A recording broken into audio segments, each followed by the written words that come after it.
We're Roger and Michelle, living our dream of a live-aboard life. We flew to Greece, bought a Jeannot Sun Odyssey 45, and named her Sea of Gold. So here we are, sailing Sea of Gold and taking on the Mediterranean. In this episode, it feels a little bit like Christmas. Raymarine fails us.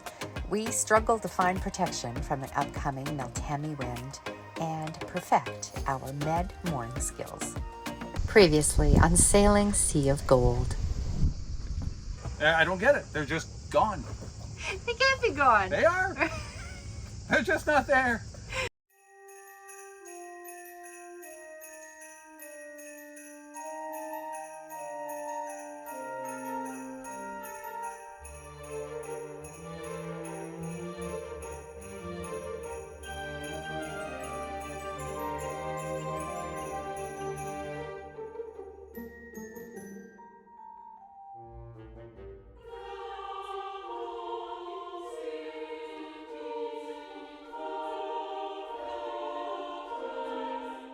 This is apparently was running, but have a look in here.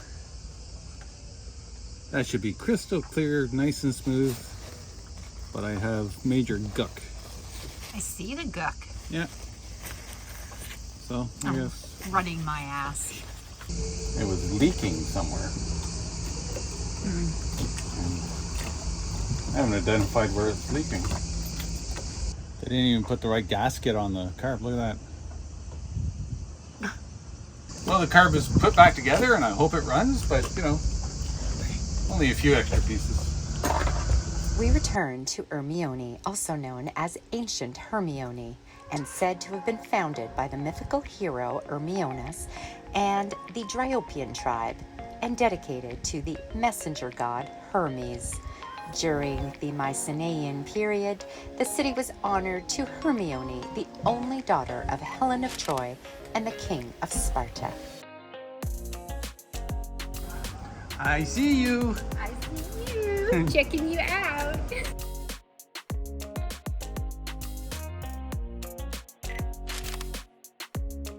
Who jacked our charts? I don't know. I don't know. But a little bit of research, I found out that our chart plotter, the Axiom Pro S, doesn't have internal memory, so it relies on the SD card for the charts. I first thought that the reader on the chart plotter may have gone into a fault, so I put in another SD card, just a general one, and it reads it no problem. So it's not the fault of the chart plotter. Okay.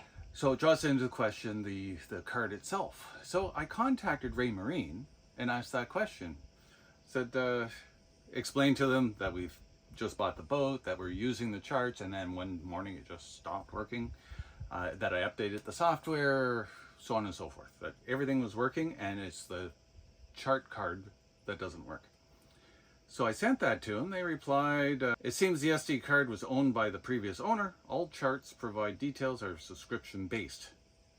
The card you have expired, or the original owner transferred the information off the card. So I'm like, okay, thanks so much. But upon reflection, it's like, well, and a bit of research, the card you cannot copy onto another SD card. It's encrypted or it has some kind of text file in there that is not going to work anywhere else except on this chart plotter. So that's not true. And it's true that the charts are subscription based for updates. When you buy the charts for 300 euros, you own the chart for the rest of your life. If you want it updated, that's where the subscription comes in. So those two things statements are not quite true. Because we had charts. Yeah. So the charts were not transferred somewhere else. No. And they couldn't have been. They couldn't have been, yeah. So I went back to Raymarine and I said, well, you know, again, why did it get corrupt? Because the subscription is for updates and we bought the boat and we bought the charts with the boat. So we have the card, therefore we have the charts. So I said to them, it's like, it brings me back to the original question is why the card went corrupt and I lost the charts. They reply, it could be corrupt if improperly ejected from the chart plotter or also possible SD card got damaged from heat exposure. Yeah. It is also possible the original owner of the card canceled the SD card from being in use. And they reiterated everything's subscription based, which I know is wrong. So, thanks for your speedy reply. Read between the lines, I ain't going to help you. You go buy yourself another 300-year-old card. So we're rowing back from Gutierrez Marine, a Raymarine dealer that sells all kinds of marine stuff, as well as navionic charts. In Ermione. In Ermione. So I brought in our old charts because they offered to have a look, see if they could get it going for me, which is fantastic. That's the kind of service that I really enjoy. So went there, she tried 5 times, and on the 5th try it said, hey, do you want to update your charts for 100 and some euros? And you know what? I just don't want to take the chance of that card failing again. So I opted to just buy all new charts. It's all updated. I think the charts that we did have were from 2015. Of course, we're rowing because that 2.5 horsepower Yamaha still isn't working. I need a carb rebuild kit, and that's tending to be a little more difficult than anticipated to source in Greece. But the side benefit, we're getting a lot of exercise. Yes, Michelle we rowed in this morning, and I'm rowing back, and that's about an hour of rowing each, and it's enjoyable. It's beautiful out. Yes.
Like, I still smell it. It's...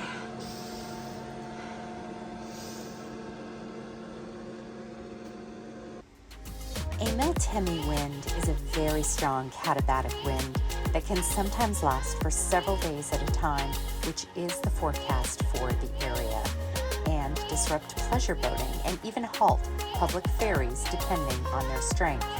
Found the perfect bay to protect us from the forecasted wind and swells.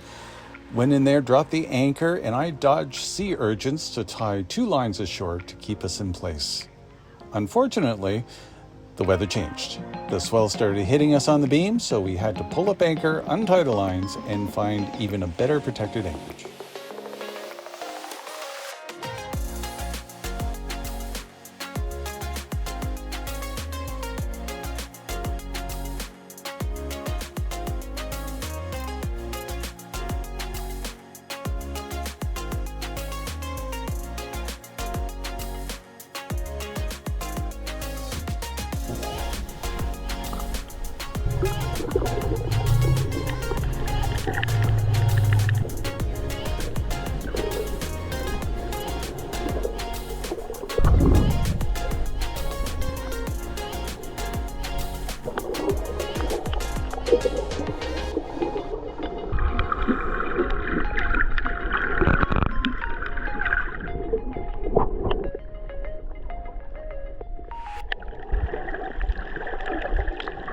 In this heat, bananas ripen very quickly, so as soon as they're ripe, if we haven't eaten any, I put them in the fridge.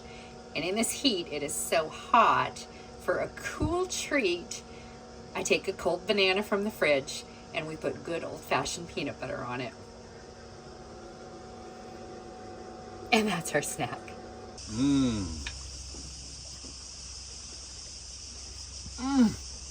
You really outdid yourself on this one. I tried. I love to swim and could not ask for a more picturesque place to do my exercise and get in some laps.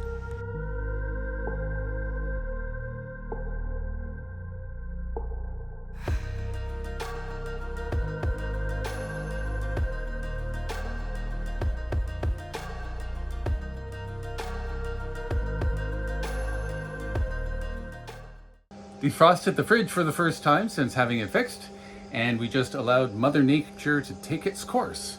It was an overnight defrosting, but we have that second fridge now, so we put the food in there and all the food was nice and cool. And this morning the fridge is nice and dry. And then a shout out to Lawrence, who suggested that our mystery smell was coming from the compressor of the fridge. So as we're making coffee, I didn't smell anything. And then I read Lawrence's post and it was like, wait a minute. So I turned on the compressor. Sure enough, there was the smell.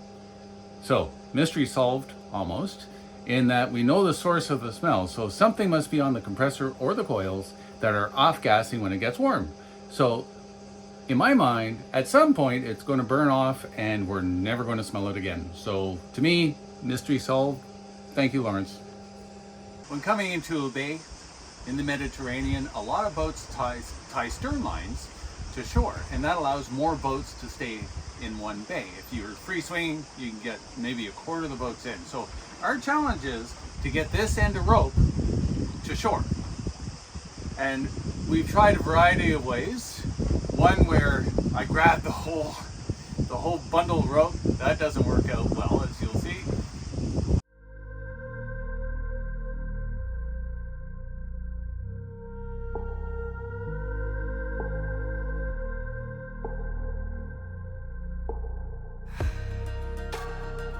The second method is to try to grab the end, coil it up on the swim platform, grab the end and swim it out.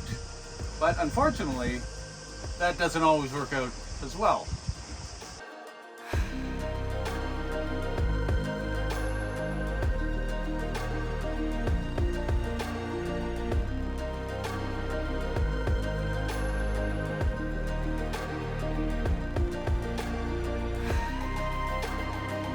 The third and best way, and this is where your inner Olympian comes in, is you make a loop, you put it around your shoulder so you don't have to carry anything. You can concentrate on swimming because you need to get there quickly before the boat moves. And well, you need to get warmed up, and this is what it looks like.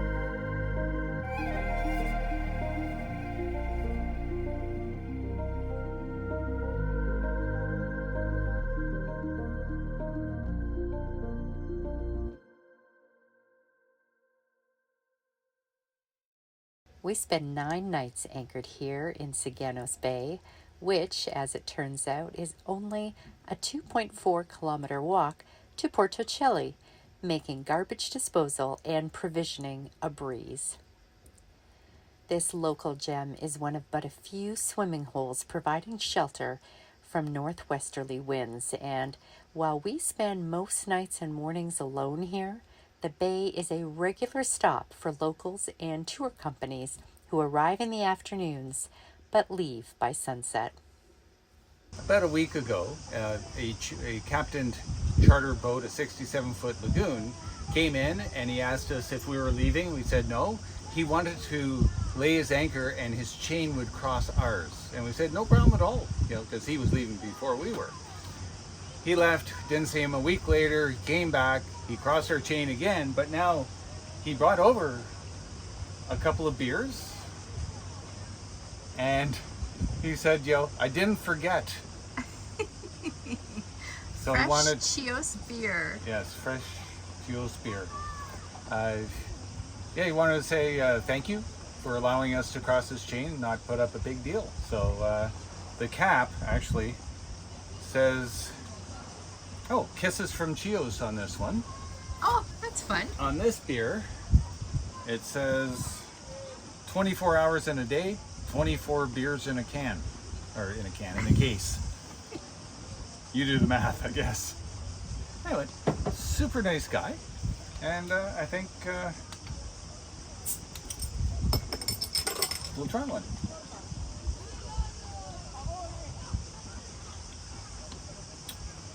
Tastes very crafty. In the next episode, no water? No problem. A generous Dutchman and a little creativity lets us stay in this idyllic bay a little longer.